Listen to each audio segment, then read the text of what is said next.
In May 1945, the most feared military force in Nazi Germany ceased to exist. The Waffen SS, Hitler's elite soldiers, the men with lightning bolts on their collars and death's heads on their caps, suddenly had nowhere to go. One day, they were conquering Europe. The next day, they were criminals. Almost 1 million men had served in the Waffen SS during the war.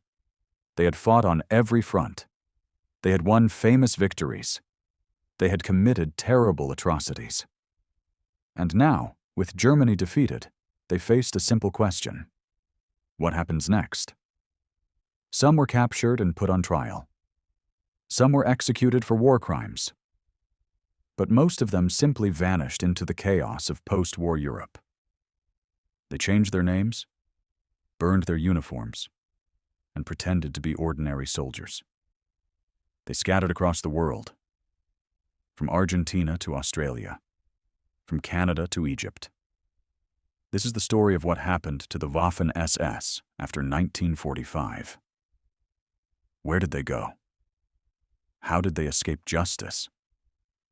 What did they do with the rest of their lives? And how did the men who committed some of history's worst crimes manage to live as free men, often until old age? The answers will surprise you, they will disturb you, and they will make you wonder how so many guilty men escaped punishment. Let us begin. First, we need to understand what the Waffen SS actually was. It was not the same as the regular SS, though the two are often confused. The SS began as Hitler's personal bodyguard in the 1920s.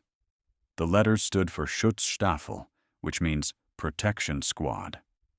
Under Heinrich Himmler, the SS grew into a massive organization that controlled the police, ran the concentration camps, and managed the Holocaust. This was the Allgemeine SS, the General SS. The Waffen SS was different. It was the military branch, the armed SS. These were combat soldiers who fought alongside the regular German army, the Wehrmacht. They had their own divisions, their own tanks, their own commanders.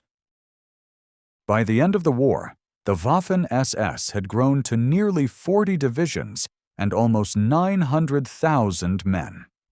The Waffen SS attracted a certain type of recruit. Many were true believers, fanatical Nazis who wanted to fight for Hitler's vision. Others joined for adventure, for the elite status, for the better equipment and training. And as the war went on and Germany grew desperate, many were simply drafted or pressured into joining. The Waffen SS fought hard. They earned a reputation as fierce, determined soldiers who never surrendered. Divisions like Das Reich, Totenkopf, and Leibstandarte Adolf Hitler became famous, or infamous, depending on your perspective. They won victories that seemed impossible. They also committed massacres that shocked even hardened soldiers. This is important to understand. The Waffen SS was not just a military organization. It was part of the SS system that murdered millions of people. Many Waffen SS units participated directly in atrocities. Others provided guards for concentration camps. The line between combat soldier and war criminal was often blurry. When the war ended, every Waffen SS member faced the same problem. The entire SS had been declared a criminal organization by the Allied powers. Simply having been a member was enough to be arrested, investigated, and potentially prosecuted.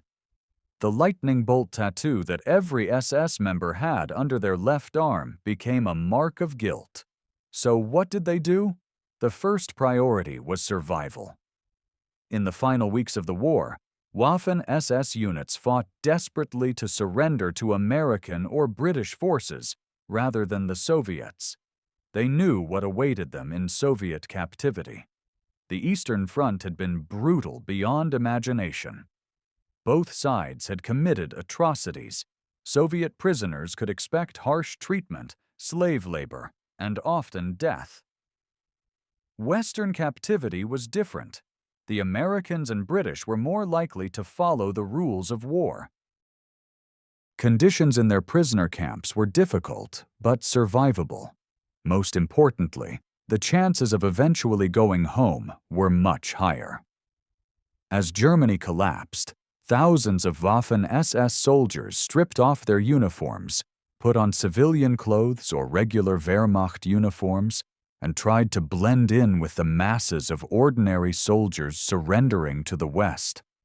Some succeeded. Others were identified by their tattoos and separated for investigation. The immediate post-war period was chaotic. Millions of German soldiers were in Allied custody. The prison camps were overcrowded and disorganized. Investigations were slow and difficult. Many SS members slipped through the cracks simply because there were too many prisoners and not enough investigators. Those who were identified as SS faced interrogation and potential trial. The Allies were particularly interested in finding men who had participated in specific atrocities: massacres of prisoners, murders of civilians, crimes against humanity. But proving individual guilt was difficult. Records had been destroyed. Witnesses had scattered or died. Many suspects simply lied about their activities. The Nuremberg trials established the legal framework. The SS as an organization was declared criminal, but individual members could only be punished for specific crimes they had committed. Simply being in the Waffen SS was not enough for prosecution. You had to have done something. This created a strange situation. Men who had fought in units that massacred civilians could claim they personally had not participated. Men who had guarded concentration camps could claim they did not know what was happening inside. Men who had followed criminal orders could claim they were just soldiers obeying commands. Many of these claims were lies. But proving they were lies was difficult. And as the Cold War began, the Allies became less interested in prosecuting old crimes and more interested in rebuilding Germany as a bulwark against communism. By the late 1940s, the aggressive pursuit of war criminals had slowed dramatically. Many SS men who had been imprisoned were released. Many who had been investigated were cleared. Many who should have been prosecuted were simply forgotten. This was when the escapes began in earnest. The most famous escape route was called the ratline. Actually, there were several ratlines, different networks that helped Nazi fugitives escape Europe. The most important ran through Austria and Italy to ports where ships departed for South America. The Catholic Church played a controversial role in these escapes. Some priests and bishops, motivated by anti-communism or simple sympathy, helped Nazi fugitives obtain false papers and passage out of Europe. The Vatican has never fully acknowledged the extent of this assistance, but the evidence is clear that church networks helped hundreds, possibly thousands, of war criminals escape. The International Red Cross also unknowingly assisted escapes. The Red Cross issued travel documents to displaced persons who could not obtain regular passports. Nazi fugitives used false names to obtain these documents, then used them to travel freely. Argentina was the most popular destination. President Juan Perón was sympathetic to fascism and actively welcomed former Nazis. He saw them as useful, educated, disciplined, anti-communist.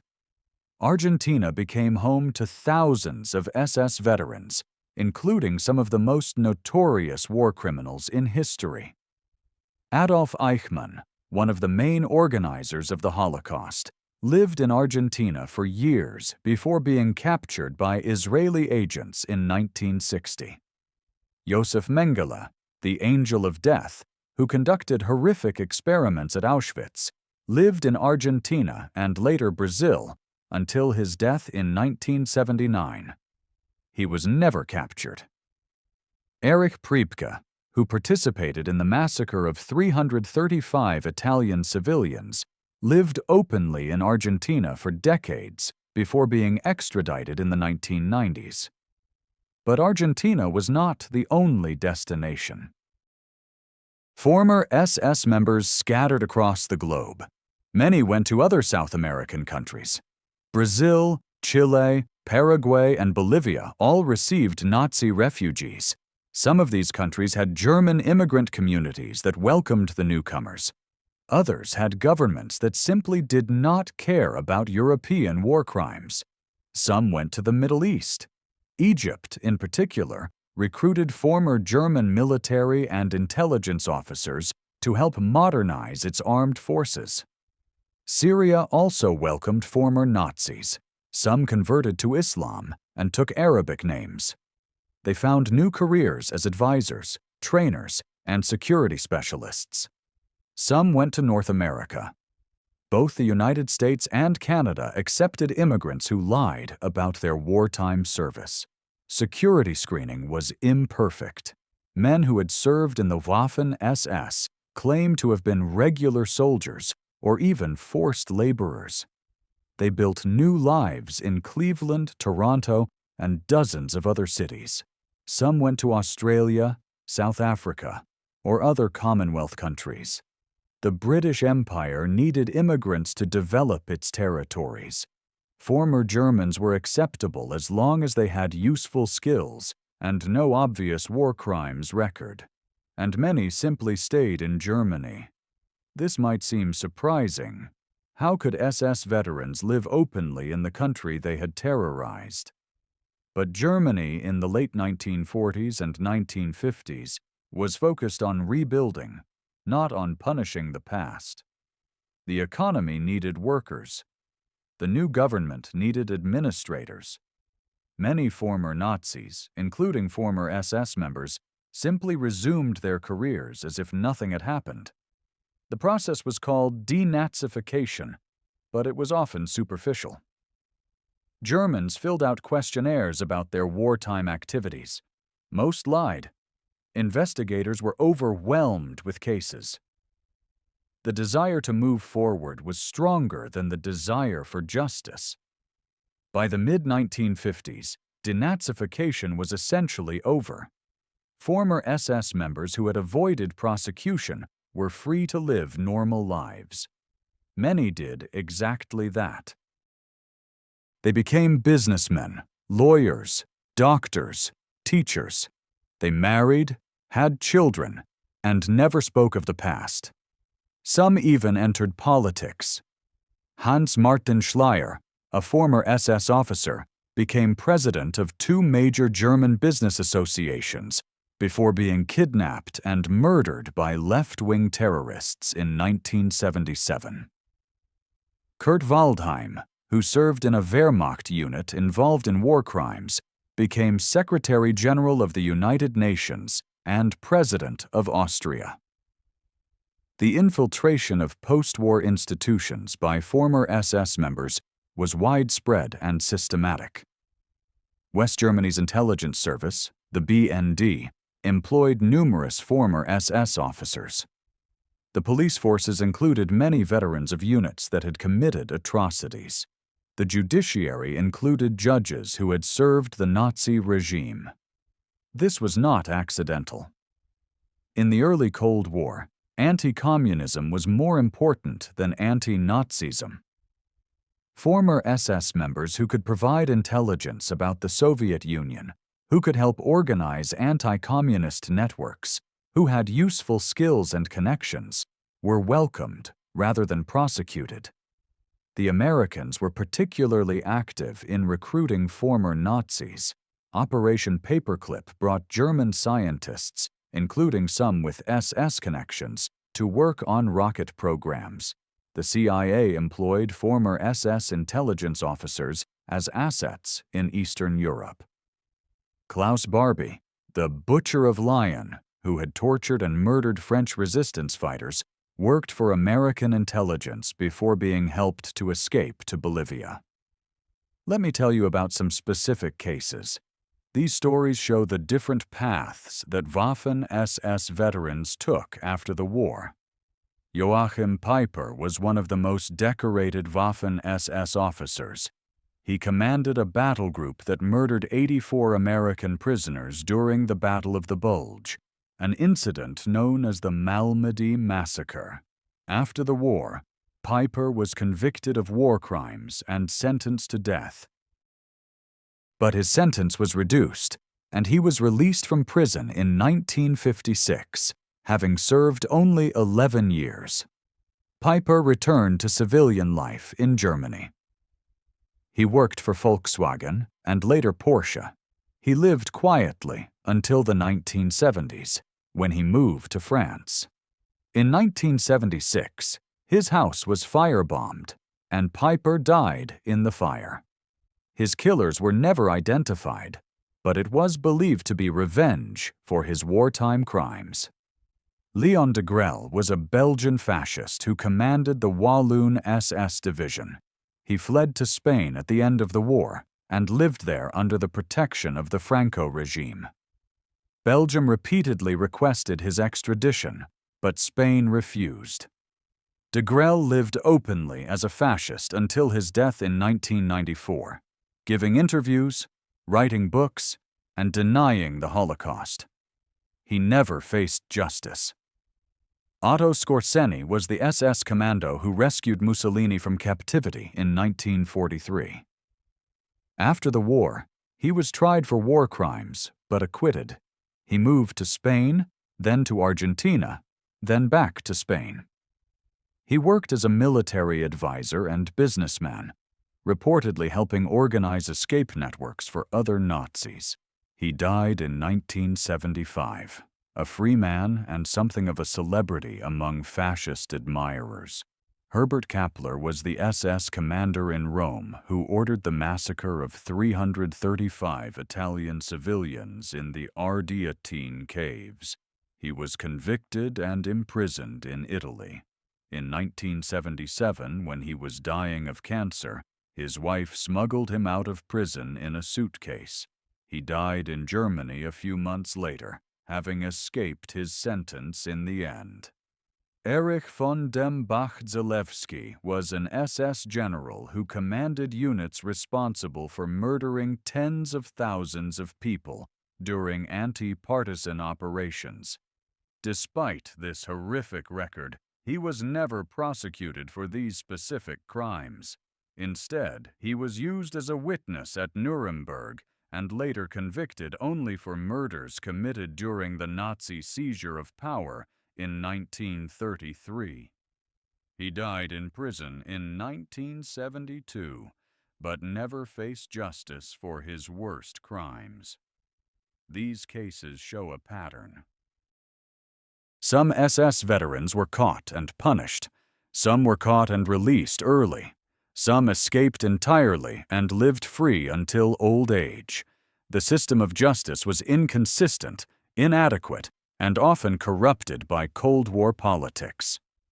What about the ordinary Waffen SS soldiers, the men who were not famous commanders or notorious criminals? Most of them simply disappeared into post-war society. They went home, if their homes still existed. They found work, got married, raised families. They did not talk about the war, or if they did, they told carefully edited stories. In West Germany, veterans organizations helped former SS members support each other. HIAG, the Mutual Aid Association of Former Waffen SS Members, was founded in 1951. It lobbied for recognition of Waffen SS veterans as ordinary soldiers, entitled to the same benefits and pensions as Wehrmacht veterans. It was remarkably successful. By the 1960s, former Waffen SS members received government pensions and were largely accepted back into German society. The organization also worked to rehabilitate the reputation of the Waffen SS. It promoted the narrative that Waffen SS soldiers were elite combat troops, no different from any other army, who had nothing to do with concentration camps or atrocities. This was a lie, but it was a useful lie that many Germans wanted to believe. HIAG was eventually disbanded in the 1990s as its members died off and German society became less tolerant of Nazi apologetics. But its legacy survived in the mythology that still surrounds the Waffen SS today. In other countries, SS veterans also organized quietly. In the United States, Canada, and Australia, German immigrant communities often included former SS members who had lied about their pasts. They met socially, helped each other find jobs, and maintained networks of mutual support. The hunt for Nazi war criminals continued for decades, but it was always underfunded and often obstructed. Simon Wiesenthal, himself a Holocaust survivor, dedicated his life to tracking down Nazi fugitives. His work led to the capture of Eichmann and others, but for every criminal brought to justice, dozens escaped. The Israeli Mossad was particularly active in hunting Nazi criminals. The capture of Eichmann in Argentina in 1960 was their most famous operation. But even the Mossad had limited resources and had to prioritize. Many war criminals were simply not important enough to pursue. By the 1980s and 1990s, the remaining Nazi war criminals were old men. Some were finally prosecuted, often for crimes discovered decades earlier. John Demjanjuk, a Ukrainian who had served as a guard at Nazi death camps, was extradited from the United States to Israel in 1986. His case went through multiple trials and appeals over 25 years. In recent years, German prosecutors have adopted a new approach. Instead of proving participation in specific murders, they have charged former SS members with being accessories to mass murder simply by serving at death camps. This has led to a final wave of trials, with defendants in their 90s being brought to court. But for most Waffen SS veterans, justice never came. They lived out their lives, died of old age, and took their secrets to the grave. Their victims never saw them punished. Their crimes were never fully acknowledged. What lessons can we draw from this history? First, justice delayed is often justice denied. The decision to prioritize Cold War politics over war crimes prosecution allowed thousands of guilty men to escape punishment. By the time the political climate changed, many criminals had died or become too old to prosecute. Second, organizations matter. The networks that helped SS veterans escape, find jobs, and avoid prosecution were remarkably effective. They protected their members for decades. They shaped public memory of the Waffen SS. They proved that solidarity among criminals can be more powerful than the pursuit of justice. Third, memory is contested. The Waffen SS veterans and their defenders worked hard to create a myth of the clean Wehrmacht and the honorable Waffen SS. This myth separated the combat soldiers from the death camp guards, as if they were not part of the same organization, the same ideology, the same crimes. The myth has been thoroughly debunked by historians, but it persists in popular culture. Fourth, the past is never really past. The last Waffen SS veterans are dying now, but their legacy continues in the documents they left behind, the lies they told, the justice they escaped. Understanding what happened to them after 1945 helps us understand how societies deal with mass crime and how often they fail. The Waffen SS was declared a criminal organization in 1946. Its members were supposed to face justice for their crimes. Instead, most of them lived free lives, protected by Cold War politics institutional failures, and simple luck. They scattered across the world, from Buenos Aires to Boston, from Cairo to Canberra. They became businessmen, farmers, factory workers. They had children and grandchildren who often knew nothing of their past. Nearly 1 million men served in the Waffen SS. How many were punished? A few thousand at most. How many escaped entirely? The vast majority. This is where the Waffen SS went after 1945. They went everywhere. They went nowhere in particular.